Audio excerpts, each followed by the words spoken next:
Hallo, ek is Marius Gryiling vir Suidlanders Media. Glo jy dat die boer regoor die wêreld besig is om uitgeroei te word? Hier in Suid-Afrika glo ek dit definitief. Om elke hoek en draai is die regering besig om dit so moeilik as moontlik te maak om te boer in ons land. Baie boere is besig om bankrot te raak. Of die huidige boer probeer maar sy bes so moontlik om aan die gang te bly, maar waar sy seun normaalweg die boerdery sou oorneem by hom, verkoop hy maar sy boerdery, tree af, is die seun gaan werk dan begin sy eie besigheid of gaan werk maar vir 'n werkgewer of doen 'n ambag. Vat byvoorbeeld nou die huidige uitbreek van back and claw seer onder die bees, skaap, suiwel en wildsboerderye. Die siekte maak amok nou al vir jare lank in ons land en die regering doen basies niks omtrent dit nie. Die siekte val onder staatssiektes en moet dus deur die staat hanteer word. Nou gewoonlik sal 'n land vinnig ingryp en streng optree met die afbaken, isolering en inentings van kuddes. Die staat sal voorbereid wees met vooraf vervaardigde of aangekoopte inentings. Die boer sal dan die inentings koop of selfs dalk verniet kry, hang af van land tot land. Maar Suid-Afrika kan nie die inentings vervaardig nie, want ons laboratoriums wat dit kon doen, is soos meeste goed in ons land nie geonderhou en opgegradeer nie.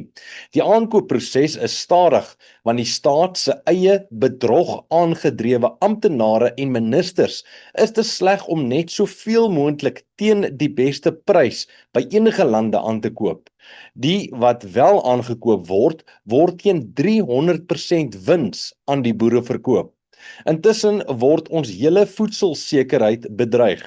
So terloops, ons het privaat maatskappye in Suid-Afrika wat die inentings kan maak vir goedkoper as die aankooplande, maar dit mag nie verkoop word nie.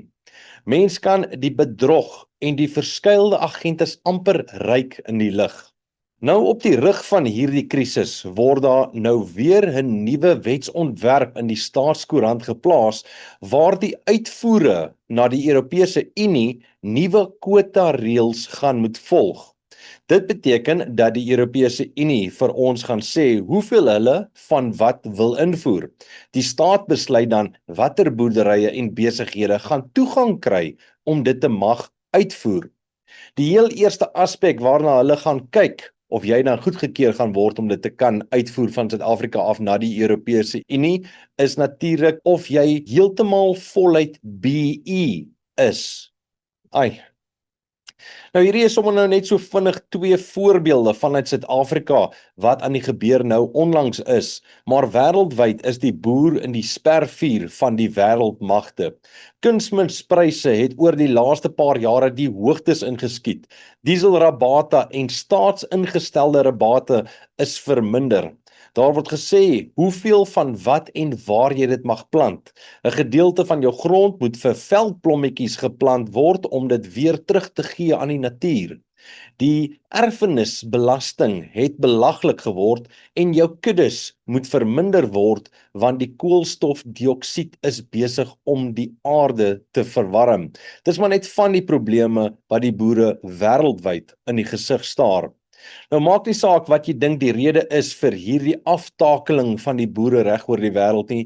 Die feit is dat dit is besig om te gebeur. Mag ons Hemelse Vader alle boere seën wat aan ons gesonde kos voorsien. Van my kant af, mooi loop.